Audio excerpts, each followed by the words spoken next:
Session 387. Rob noted, this session is deleted from the record.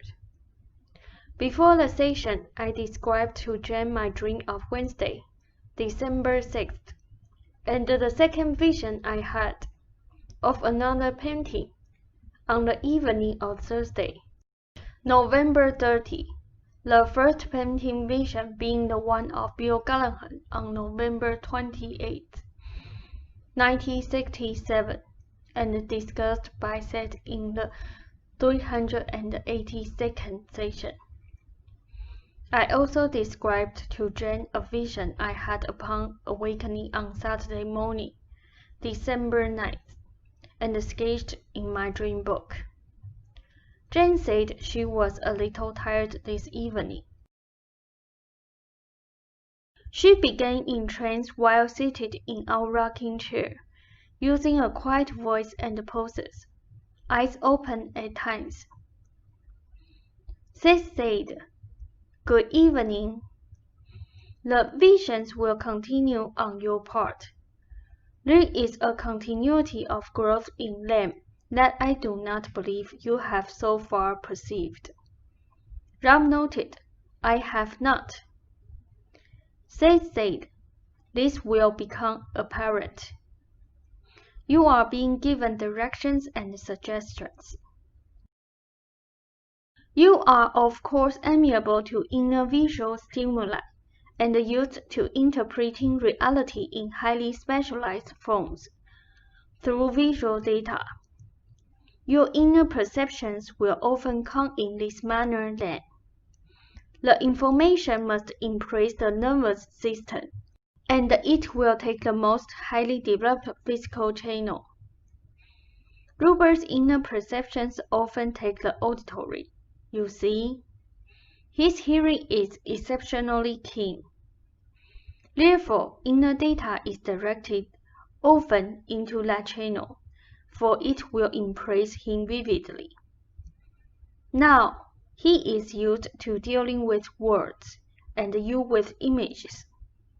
That does not mean that all inner perceptions will be restricted to these particular channels. They will carry a strong weight, however.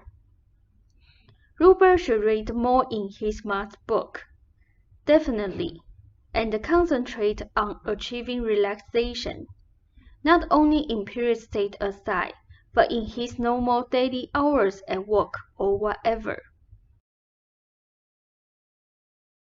He did very well with his class, not only by holding our session. Rob noted, see the last session, Jane's first without my presence. They said, but by releasing and vocalizing his deep inner convictions. This helped his students immeasurably. He was helped, for part of himself was another student, listening. His success practice is coming along exceptionally well, much better than the relaxation exercises. These have a strong therapeutic effect also, and will increase the benefits of all else that he has learned. The paintings you saw are realities, already created by you in other dimensions, and existing as potential forms in this dimension. One has already been painted in this dimension in your future. I believe this is the first, mentioned somewhat earlier. Rob noted, of Bill Callahan, 382nd session. They said, another point here on Ruber. The relaxation exercises will help short-circuit his tendency toward overreaction. Mass telephone episodes should be imagined by him in place of all unpleasant stimulus. Let him, again and again, I say this, focus toward his work and classes, and the pleasant daily activities, and away from symptoms. This does not mean he is expected to pretend they do not exist, but he is to give a minimum amount of attention to them. They will completely dissolve that much quicker. What he is doing now is correct. An inner thread is developing. He must avoid being overly concerned on a conscious level. Matt is quite correct in that an overly conscious attempt is harmful. There has been improvement in his attitude since Wednesday's session, and with you, I recommend that he rereads it several times a week for a while. Pleasant relaxation is the key, as opposed to a retreating, dragged-like mood, or an overly tense, overly conscious worry, as to the degree of his improvement. The success exercises are also teaching him how to focus his energy without strong conscious deliberation. Often he tries too hard to relax. Now, give us a moment here. Your dream was a psychological drama. Rob noted, see my dream notebook for December 6, 1967. Seth said, the water did represent the streak of life. The rocks represented in the past a desire for aloofness.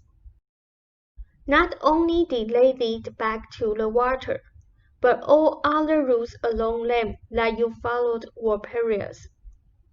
The water, despite all, was safer than the rocks. The man who threw in his burden ahead of time was your father. He did this years ago in effect, hence you passed him by. While recognizing his gesture and deciding against it, the packs represented abilities as well as burdens. You see, he was afraid of his abilities and his burdens. He could not go along with them on his back. He was afraid they would drown him. He lived into life, denying himself the use of his abilities because of the responsibilities they entailed. Hence the separation. Instead, you tried aloofness but kept intact, and with you your abilities and responsibilities. You saw that the course could not be pursued, for all the roads led to involvement with the water. You still did not want to enter in, however. It was Ruber who drew you emotionally into participation. You saw that she still carried, as Jane, the abilities and responsibilities while in the middle of the stream.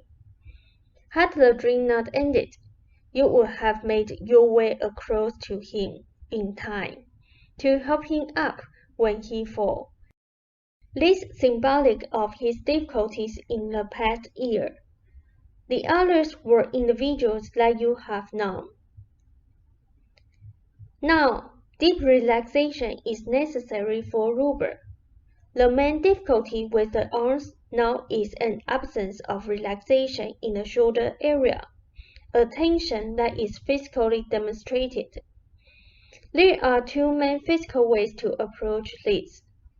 One is through exercise which flexes and moves the muscles so that they become relaxed. The other is through direct relaxation. Exercises so far have been so intensely entered in. He was so intent upon performing all given, either exercise or posture, that he became discouraged and pessimistic. The dancing, you see, he considers pleasurable. Its exercise function is secondary.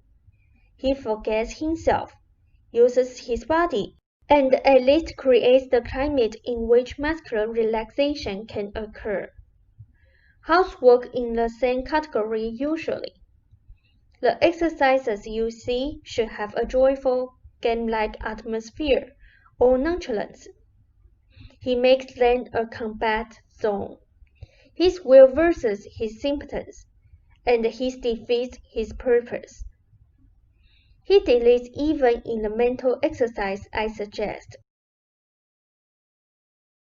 I now recommend all endeavors that combine enjoyment and exercise, where the exercise at least to his mind is incidental or at least secondary. Again, massage on your part will help. In this case, pleasure on his part supersedes the purpose, and therefore reinforces it. He enjoys your touch, regardless, and therefore allows himself to relax. This is of paramount importance right now. If math is followed, and our last 2 sessions, a deeper state of relaxation should be possible regardless. This coming from inner peace.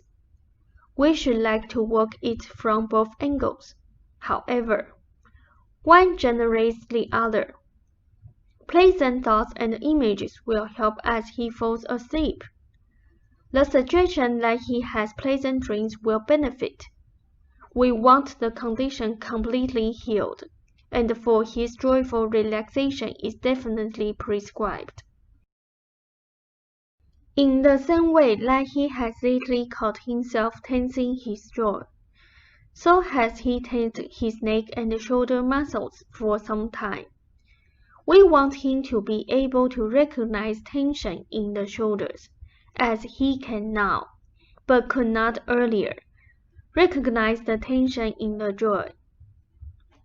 Now, a definite exercise schedule should be set.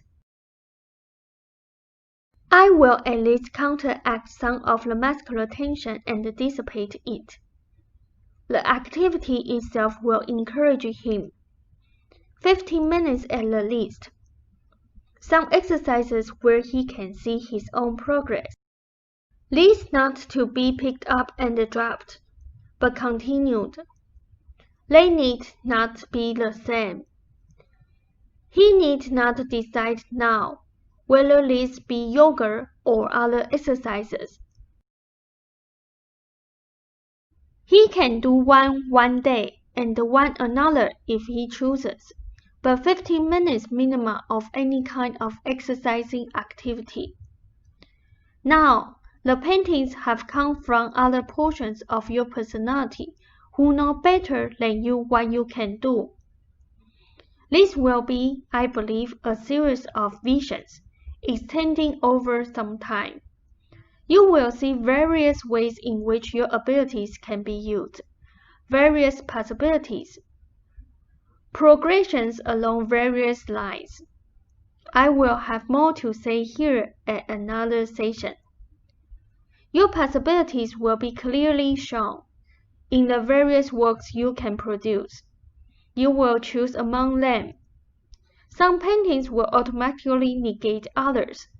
If you do some, you will progress along certain lines rather than others.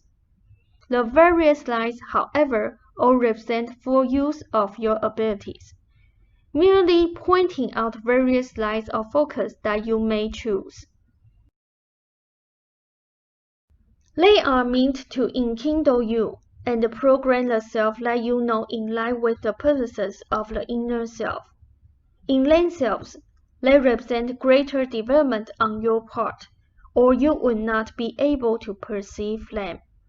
Our next session will deal with this. I will now close. Now you. Rob noted. Jane pointed to me as Seth.